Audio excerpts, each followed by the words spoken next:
Hi guys, this is Russell from Descended Masters channel, because of course we're all Descended Masters on a journey of remembering who we are.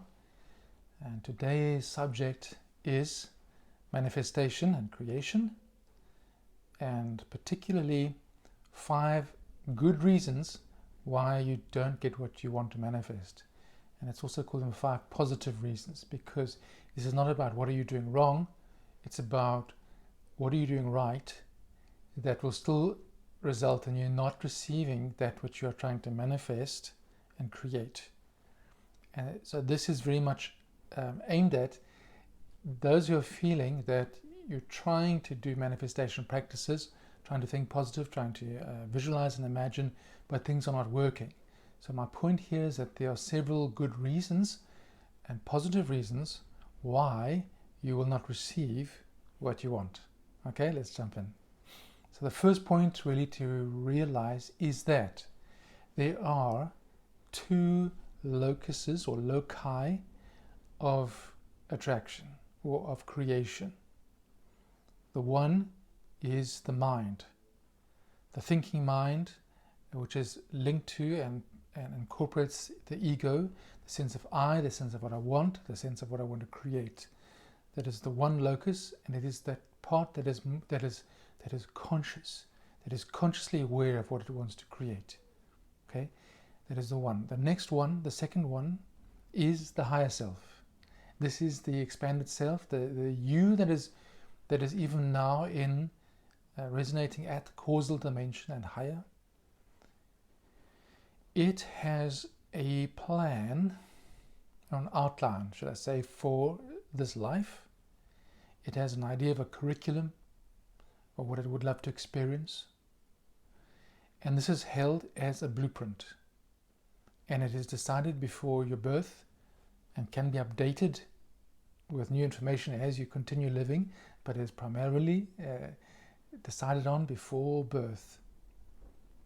Now the thing about this locus is that you're often not consciously aware of it, because it is not held within the realm of the thinking mind. The thinking mind is 3-dimensional, in other words, the brain aspect, and then you've got a 4th dimensional, which is your thinking and emotional body, your energetic field, and it is your conscious mind. So you decide that you want something, your need arises, and you want to achieve something. And so you set up manifestation practices to bring that into your experience, okay, consciously. And the other locus, of course, is it's not the same as the unconscious, where you put all your stuff. That is also plays into it. What I'm talking about now is this higher conscious, super conscious, your higher self. Okay, got it? So now, the thing to realize is that quite often, these 2 locuses, loci of control or creativity, are at odds with each other. So the mind wants one thing, your higher self has a broader perspective and might want something else. Now the higher self is the unconditional love, so it will to an extent allow what you in your day-to-day living in your conscious mind would love to create, what you want to do, your choices you make. But yet it is there keeping watch on the game and saying, is this what we are creating in line with and going to give us what we want to experience for this life? Okay, so just bear this in mind, because this plays in to all the reasons really why you don't get what you want, the positive reasons.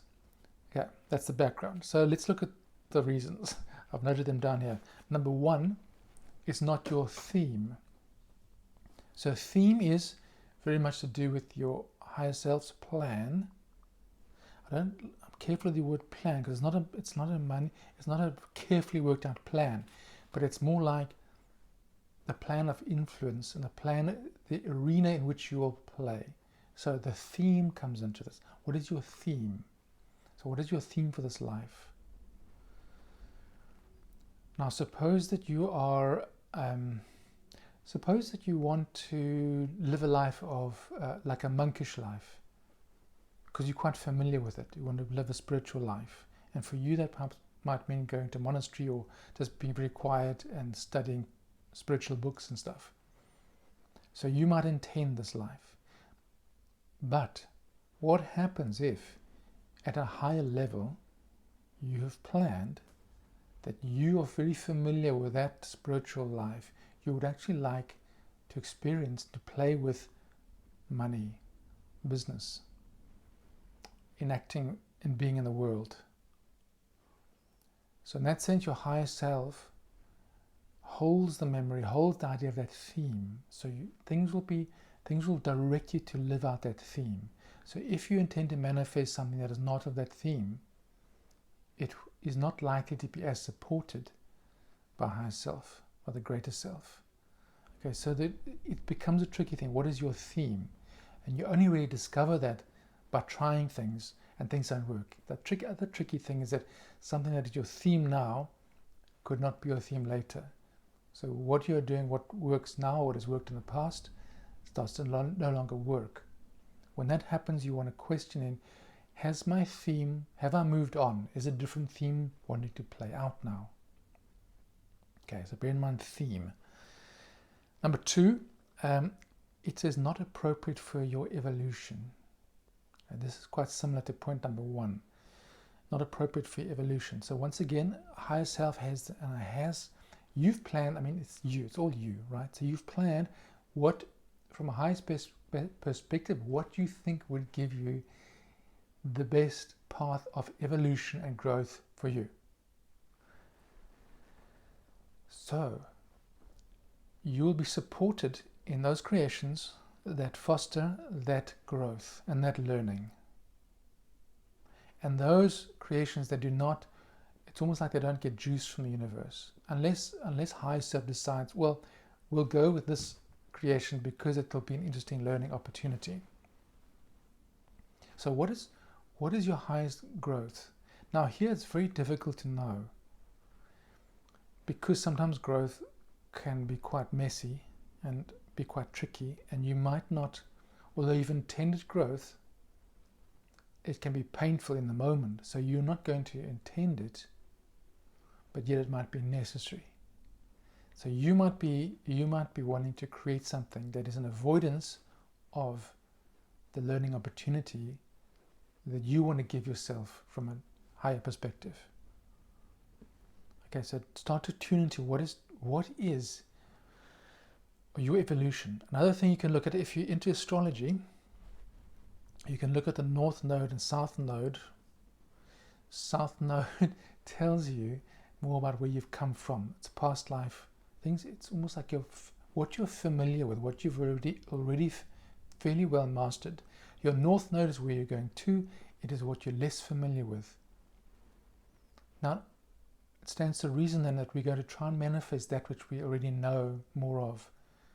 But yet your soul is wanting you to go to that which you do not yet know, which is unfamiliar. So a good astrology reading of this North and South Node can give you clues as to what aspect of life will be supported by higher self. So once again, this is tricky because it's not easy always to know. So you can only go step by step from the heart. You intend what you'd love to intend to create, and then you've got to let go very much the outcome, because you don't know the whole plan. And often where you want to go, where your life is sending you to, is unfamiliar, and you're not going to want to create that because it's so unfamiliar. Okay, until you do want to create that. Point number 3, it's not the right timing. Now, in Law of Attraction teachings, they will tell you to, when you make a creation, put a time limit, put a time thing on. So I want to create this amount of money by such and such a date. That is great at one level. So all these things are truth at a level. So if it is for your highest good, with your theme, and for your evolution, to create something, and you put a time date on it, that's very helpful, because it prompts the subconscious mind when to deliver this, and it gives you a structure to work towards. So there's a saying, I think Tony Robbins often said it, is not real until it's in the diary. So you've got to diarize that. I'm going to take action on this and this, and by this date, we're going to achieve something. Of course, it can be flexible when you get there, but a date is a wonderful way to work. But you see, it works with mind and your 3D and 4D, your mind and your energy and your emotional body. It works at that level of creation, which is brilliant if that is the level at which you need, at which the manifestation work needs to happen. Okay, but if you need to do the work at a higher level, 5th dimensional and above, causal level, time is nonsensical. It's not a factor. So what you want to do is be sensitive to, when do I let go of this time deadline? Because you can intend to create something. Say you want to create a relationship and you'd love to have it this year, a new relationship. It's beautiful. It's a beautiful intention. So what happens when you want to manifest something like that as large scale? The relationship is not just, okay, I want like extra few dollars in my bank account. This is big, and it cuts to the heart, to the soul, a relationship, right? So you want to attract a relationship. So universe will say, wonderful, we love your new frequency, we love that you want to attract this new relationship. Now, what in you needs adjustment to be made ready for this relationship? So what you're doing when you intend at this level, you are signing up not for the manifestation, but you're signing up for a curriculum which may lead to that manifestation or something similar. Think of it as the curriculum. So what do you now want to learn? So now Life will start to send you pointers to what you need to clear first before you can have that. So you start to tune into, what do I need first to get what I want? And that can take time. Some of these things we want to create will take a lifetime. So your timing of some of these things, don't hang your hat on a particular date. Dates are useful at the level of 3D and 4D. But if anything is deep and takes a learning curve, you will take longer to do that. And who knows, this simple thing that you're asking for might be a lifetime practice. Okay, so not right timing. Number 4, you're not in control of outcomes. So here's surprising. So traditional law of attraction teachings might say you do a vision board, you envision your house, exactly how it's going to be, you draw pictures of it, you collect pictures on the vision board, you've got the detail. Great, and that kind of works to a degree. Once again, it's your 3D and 4D stuff. So if the creation is going to happen at that level, it helps. Because why? Because it builds up your expectation.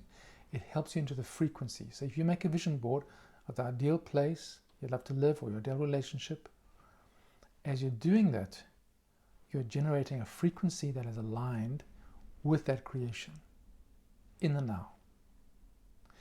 The thing is, you're not in control of what actually shows up, because you're creating there with your conscious mind. But that is only one locus of creation. The other one is your higher self. The other one is the highest good, God's will, if you like. So your work within is to get specific, but only to create the frequency, the positive expectation, the sense of possibility. Into that possibility, anything can be born that is of that frequency. All you're doing really is you're raising the frequency to a level of the game. And so it's like you pop out of a lift and a floor of a high-rise building, and there's this party happening with this game. You don't know what's going to happen in this game. It's just the frequency. It's just the level. In a computer game, you just go to a level. You don't know what's going to come around the corner. Okay, so your job is to work with the levels. Related to this is, think of it as you're in control of the station, the radio station. You say, I like jazz. So you'll choose a jazz station, but you have no control over what song plays. So we need to let go of the specific attachment to the outcome. Oh, I like jazz, so I'm going to go there. I like country music, I'm going to go to that station. That's my frequency, I'm going to go there because I know that most of what happens on that station I'm going to enjoy. Some of it I don't enjoy.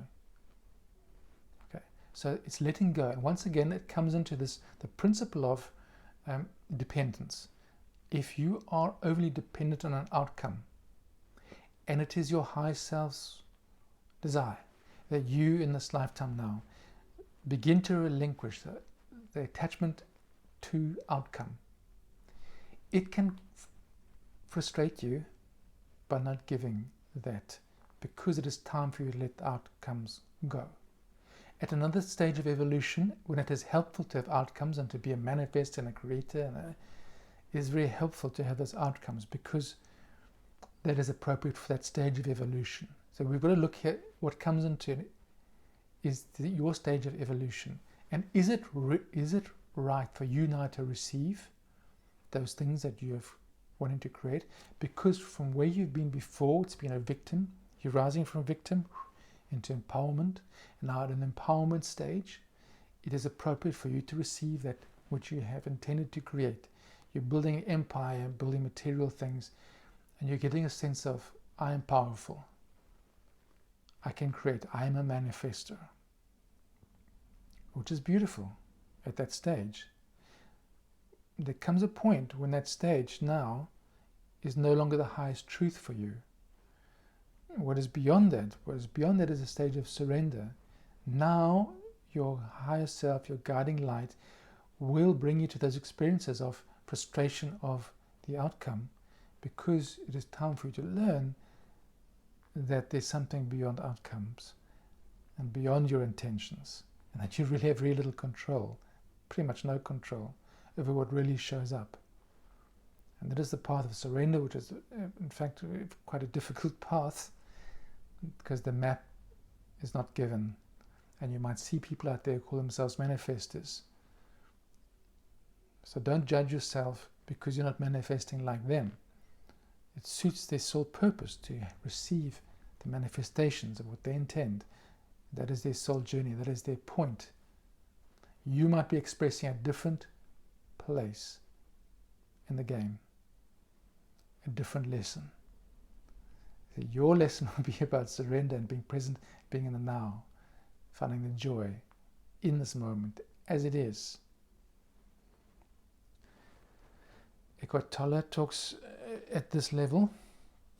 His talks of manifestation is all about be happy now, and just as long as you know that whatever you create will not make you more happy. Yeah, so if you can have that sense, if you have that feeling, then you can create, then you can imagine whatever. No, it's not important what shows up. And that if you're attached to any outcome, and if you are on the path of spiritual growth, which you probably are, if you're watching this, you might encounter a lot of frustration in your manifestations. If so, it is God, your God self, saying, go deeper, find the joy, find the fullness in this moment, the fullness of life, now. Okay. So you're not in control of outcomes. Point 5, my friends, the last one. Crisis sometimes needs to happen. So we will never consciously manifest crisis. Yet, crisis comes to us. So what you might do is you say, I would love a beautiful relationship, more money, whatever it is. And then your higher self says, yes, wonderful. The way to have that, we've first got to break down what you are attached to here. This level cannot continue. So we often have this bit of unicorn fantasy idea that it's just going to get better. It's just going to, I can carry on with all this, the comfort that I have, and just have more. And No, sometimes the crisis has to come to wipe it all away completely and destroy any place where we have sold our souls to an ego ideal that is less than who we are. So it doesn't have to be crisis that does this, but sometimes crisis happens as a strong cleansing medicine, just to strip away. Because you can't see all your attachments. The mind will let you see these things that we're attached to. So a crisis can come. No country plans a war to get bombed by its neighbor, whatever. Yet from that crisis and from that destruction, something new can arise that could not have happened with the old structures in place. That destruction is happening because you want to rise to a new level and you cannot bring the old with you. So you've intended growth, but the old has to be stripped away first. So that, my friend, is at least 5 good reasons why you might not get what you want to manifest.